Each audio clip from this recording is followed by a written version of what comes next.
Hello and welcome to the podcast, Enemies from War to Wisdom. This podcast is dedicated to unpacking the often confusing and painful issues that surround human hostilities. In this way, we hope to open the door to greater curiosity, dialogue, and discovery between people who are poised to be enemies, those who are opposed to each other or have been hurt and rejected by each other. Our goal is to help us all enter into the wisdom that prevents chronic conflict from leading to alienation, fragmentation, or war. I'm your host, Eleanor Johnson, a videographer and artist who is the director of Emma Troupe, an experimental theater laboratory in New York City. And I'm here with co-host Polly Young-Eisendrath. She is an author, speaker, psychologist, and psychoanalyst. While we come to these topics from each our own perspectives, Polly and I bring insight from our own lifelong dedicated practices of Buddhism that inform everything we do and think. We hope you find our conversation useful and that you will join us again and again.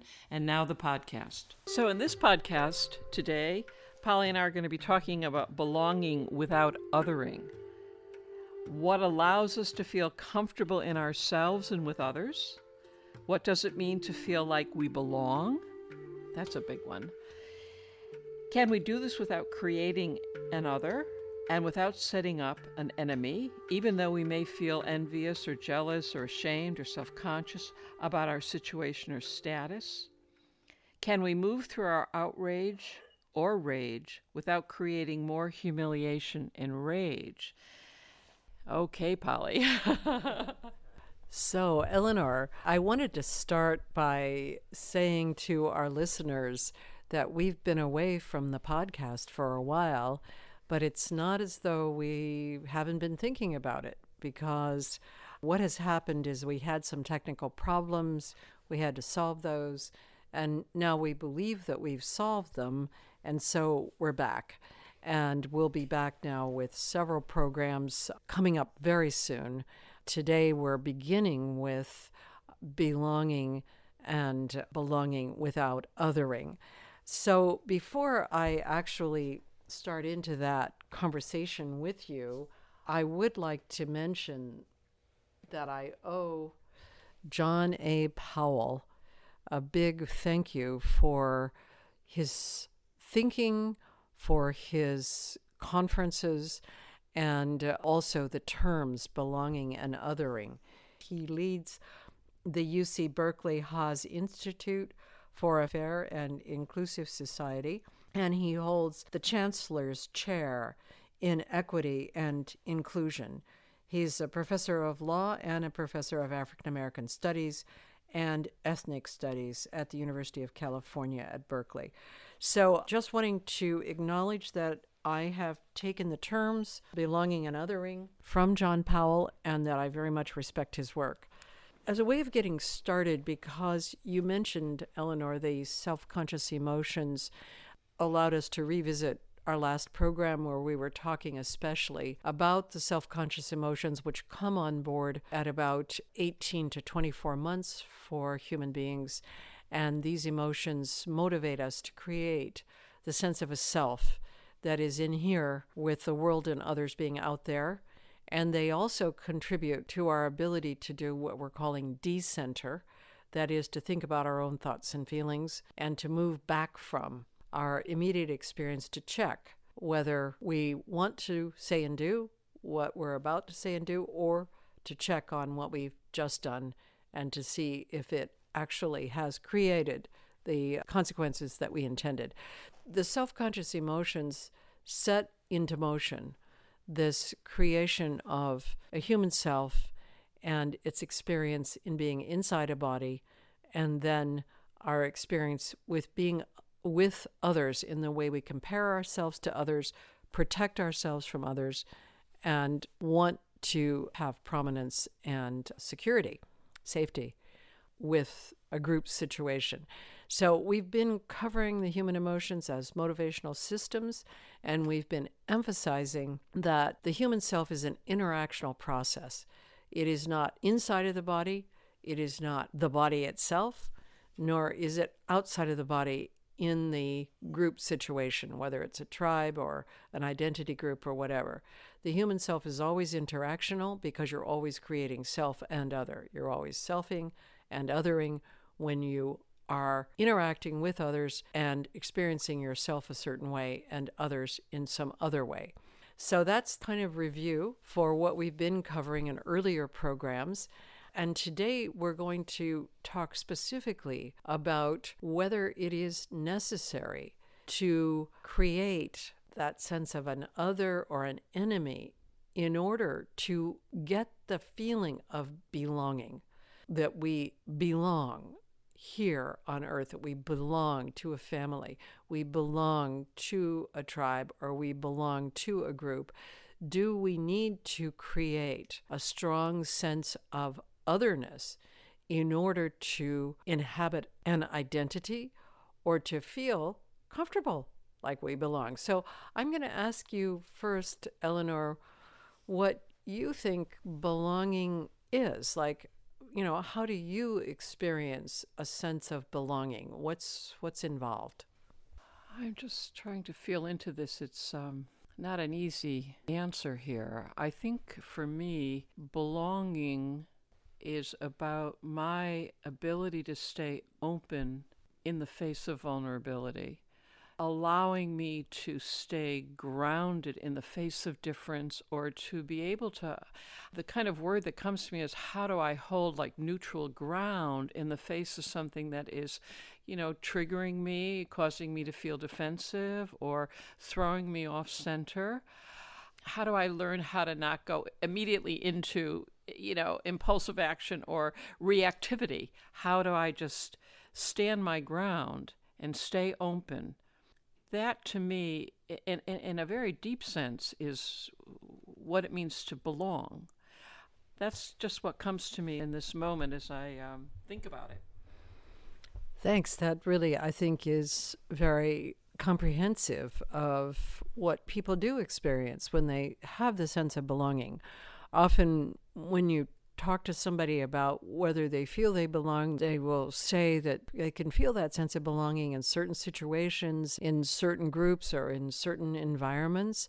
And when they feel it, they feel comfortable, at ease. They feel open, as you expressed there. And I like the idea of open with your vulnerability. It's not that you feel you're protecting yourself so much. When you feel you belong, you feel at ease, and there's a way in which you're more open-minded or open-hearted than you are if you don't feel you belong.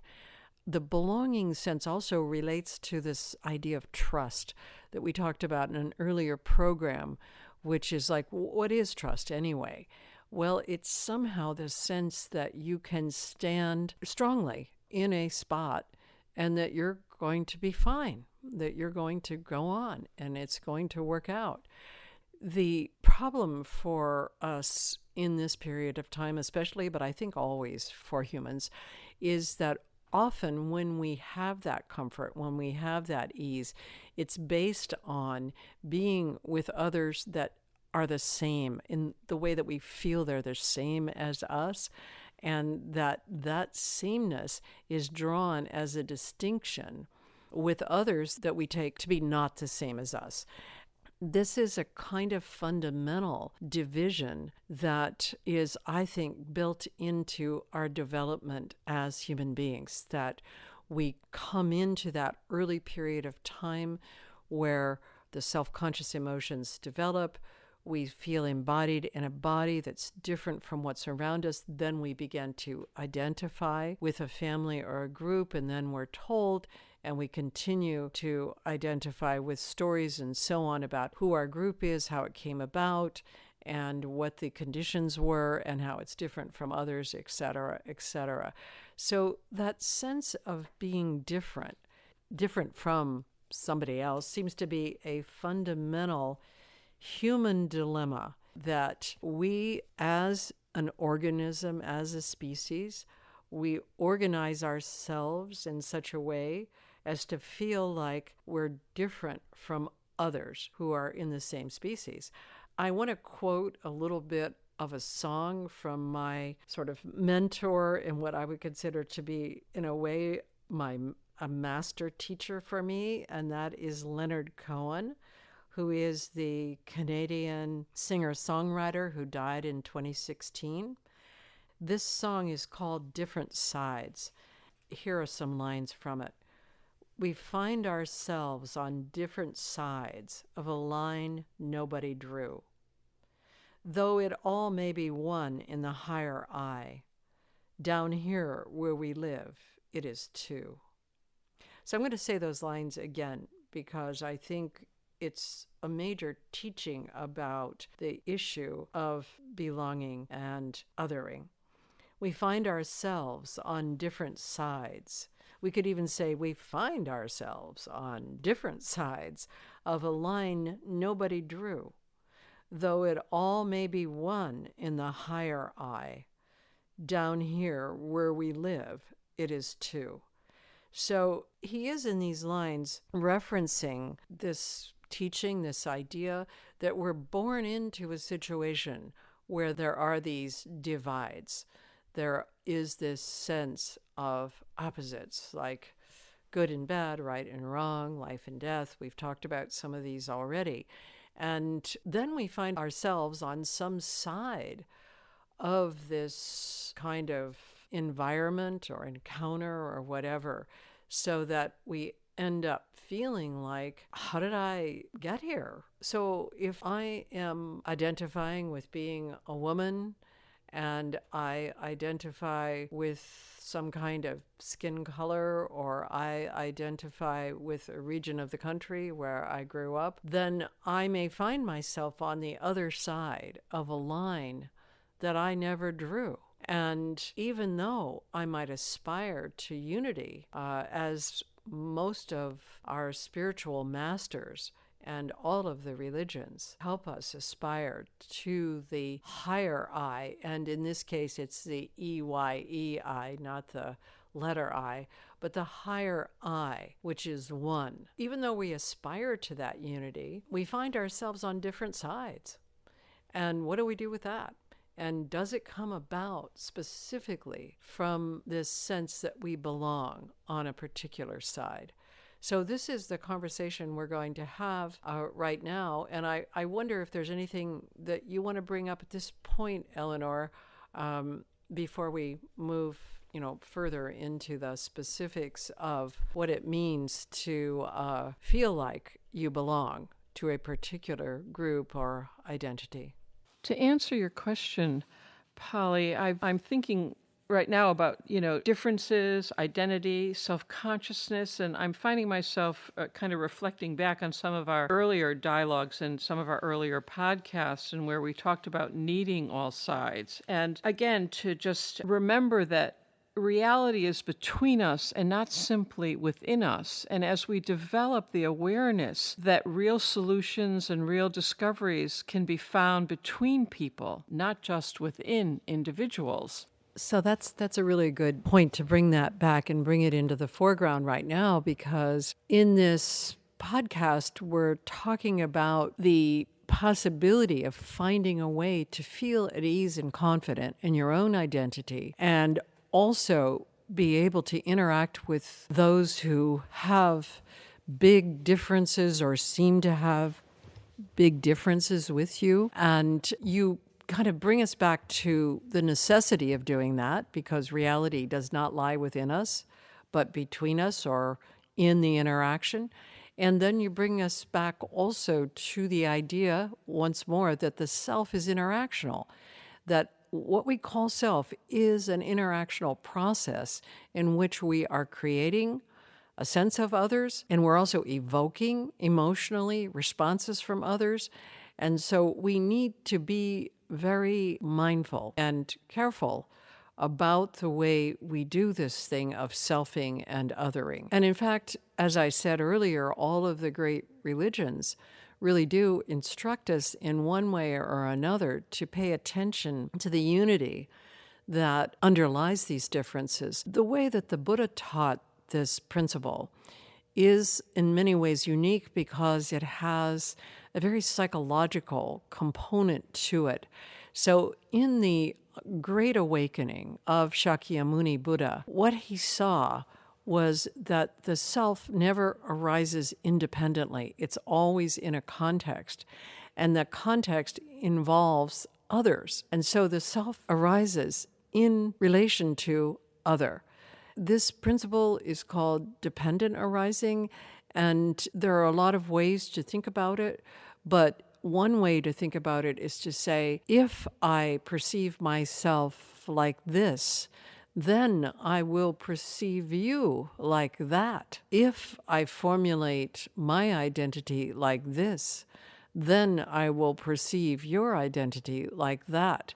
So that the Buddha's teaching on what's called dependent arising, or let's say the insight into the deep and radical interdependence of human beings, of the self that we create, that teaching actually wakens us very directly to the issues that come about when we take on or perceive ourselves as having a particular identity, including, and very specifically including, identifying with the body that we're in, where we say, this is who I am. I am a woman of this age in this body, and that's who I am.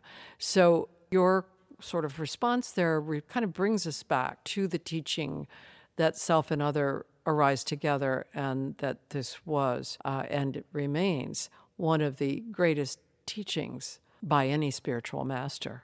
So continuing to talk about sameness and belonging and, asking, why is it that people feel so different? And when they find their own belonging, when they're among those who are familiar to them, or they're with their own tribe, or they see themselves reflected back in the other's eye. But when you're with someone who's different from you, how that alienation gets set up. Let's just continue talking about sameness and belonging, because it's just revealing so many interesting aspects of our own consciousness. To me, it's part of the design feature of being a human that because our early development, we move from this sort of fundamental unity of our experience into the self-conscious emotions, the birth of these emotions, which actually allow us to compare and contrast ourselves to others in the group, and to identify with those that we depend on, and then eventually to develop a story about who we are and where we came from. And that story usually has, identification features, and it usually has a kind of tribal sort of idea in it, like, these are my people. I come from these people and not from those people. And as we go on developing, so let's say we begin to really understand what it means to have a particular identity as an individual between the ages of about 5 and 7, actually around 4 years old it starts. And then by the time you're about 7, you have this sense like, I'm in here, I know who I am, I'm a girl, I like ice cream, I don't like doing this, I go to these places. Or you have that sense of, I'm supposed to be a girl, but I feel uncomfortable with being a girl. All of those things can actually start to gel in terms of your cognitive capacities by the time you're about 6 or 7. Then we start identifying with a group that seems like the group that's like us. Or if we don't identify with any group, usually then we're identified with the group that is not having any group. The sort of sense of, I'm this hyper super individual and I'm only interested in what I'm interested in. That's what you might call being on the spectrum. Their kind of Asperger-ish autistic thing, which now has a group. Now there are people that identify with being that, even though it's a non-group identity, but it's a group of non-group identity. Because human beings actually are very social, and so they like to have an identity group, and usually it is your family, and often it is your religion as well, or your non-religion if you're an atheist. So by the time you get to be, say, 14 years old, you generally have already developed some theories that are in your sense of identity.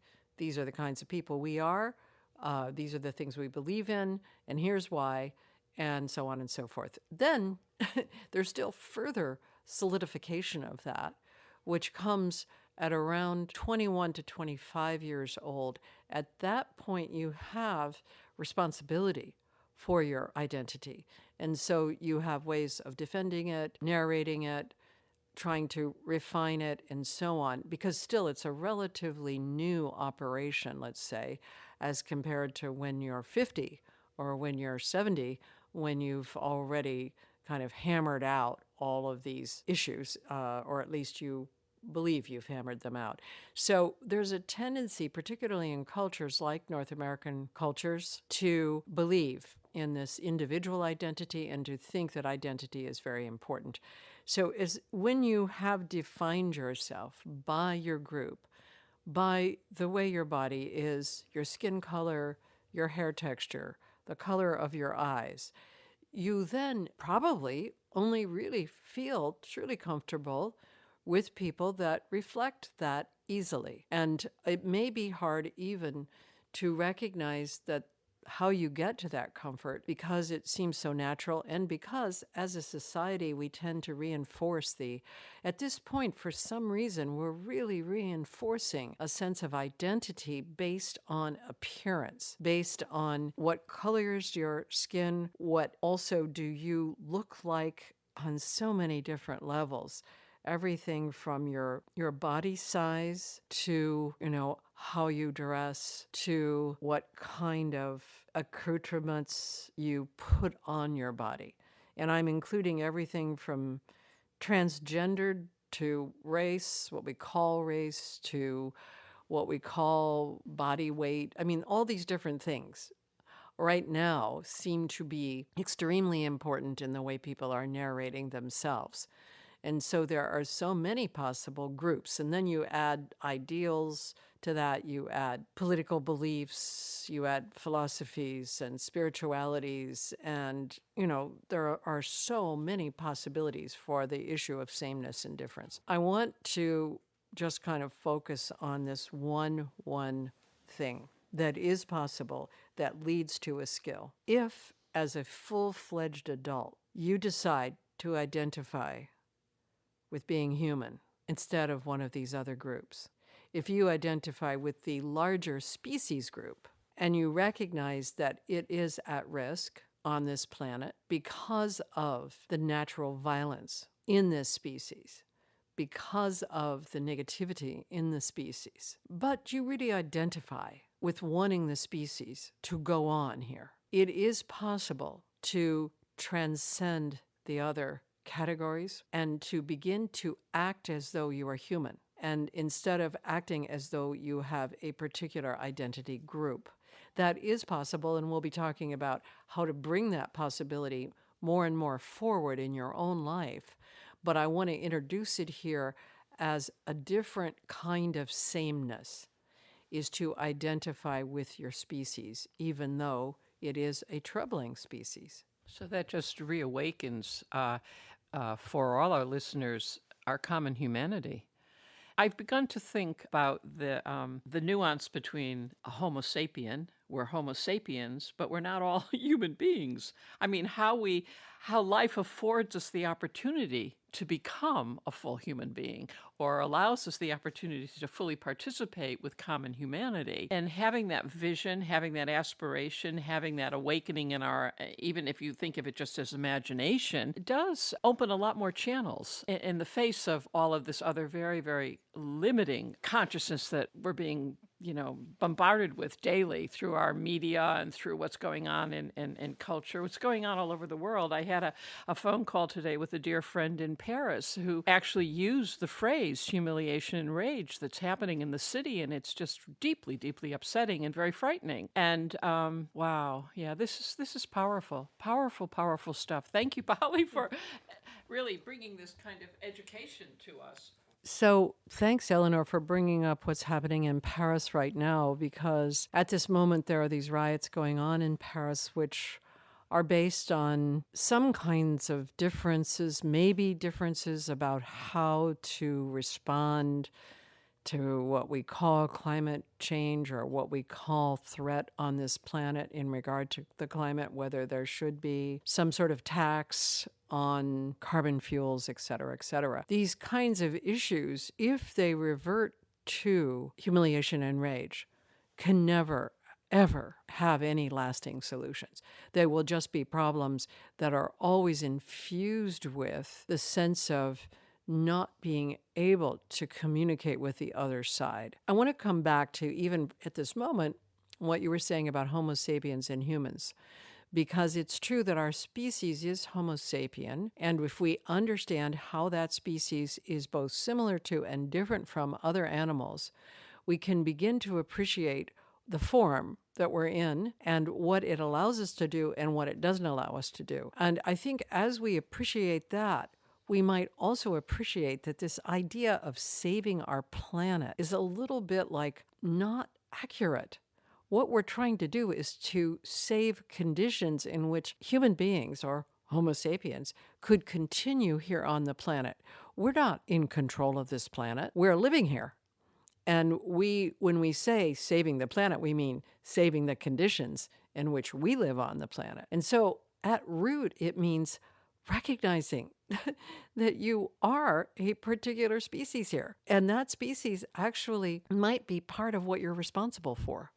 So that you're not just responsible for your identity and the humans that look like you or sound like you or believe like you. If you actually care about your own species, you can begin to address the differences in the different views so that maybe we could come to some solutions that would allow human beings and, our neighbors, the Homo sapiens, the human beings really should be actually operating on a level that includes the ability to be responsible for what you do and say. That is part of what it means to be human. But let's say that our species actually can solve the issues that our species has created for ourselves on this planet if we can find a way to actually communicate with each other through our differences. And if we can feel that we belong to the species rather than specific groups within the species. So that's kind of the big sort of sameness category that we share, is this human category. And yet we seem not to notice that. We seem to make all of these kinds of statements about saving the planet and fighting with each other over that constantly, when in fact what we're really doing is we're trying to save the species. And if we want to do that, we do have to identify with that common humanity, that sameness. I just want to read a little quote from Leonard from that same song, Different Sides. I'll renew or review the lines that I spoke earlier. He says, "We find ourselves on different sides of a line nobody drew. Though it all may be one in the higher I, down here where we live, it is two." And then he says further, "I wish there was a treaty we could sign. I wish there was a treaty between your love and mine." And I like that second set of lines because I believe there is a treaty that we can sign so that we can actually make a bridge between your love and mine. So, the people, for example, who elected Donald Trump, they did that because they believed this is a good way to make things better. That was their love. It's not my love, but I believe that they wanted the best. And I don't reduce them or try to see them in some light that is not like me. I just had a different opinion. I don't know if my opinion was correct. I never really know whether I have a correct opinion on anything having to do with politics, because it escapes me how all of that works, really. I never really see how politics have led to anything like, how do I want to say it, a greater unity for human beings. It seems like it leads to greater divisiveness. But anyway, I actually really respect people who have different views from mine. And I'm interested in finding out why they think the way they do in the framework of, well, what do you mean by that? Rather than Well, what do you mean by that? So, this is the opening that I think is possible right now at this moment, because we are in such a crisis, that perhaps we could waken to the necessity of being human, identifying with our species, and then trying to work it out for our species. Thank you, Polly. That was really, really clear. I just keep imagining how we can all come together from this sense of a common humanity and understand we all have a part to play, and learning about how we can best hold difference when we're with the other. And just, again, stay open. I mean, in many ways, that is also an extraordinary sense of belonging, to just have that respect of another who's different from us, and also be well aware that we all are accountable for our own actions. And there are consequences. And if we can learn to participate in this way, it just feels like there's so many ways that we can solve these enormous problems. But without that sense, it just feels impossible. Thank you so much, Polly. That was really, really rich, and just kind of, my heart is wide open, and I just feel so much possibility and so much more hopeful, and I'm sure our listeners do as well. Thanks so much for listening, and to continue the conversation, you can follow us on Facebook, Instagram, and Twitter. You can find past episodes of the podcast on iTunes, Stitcher, Google Play, and CastBox. Enemies from War to Wisdom is recorded and produced by Chris Coltrane.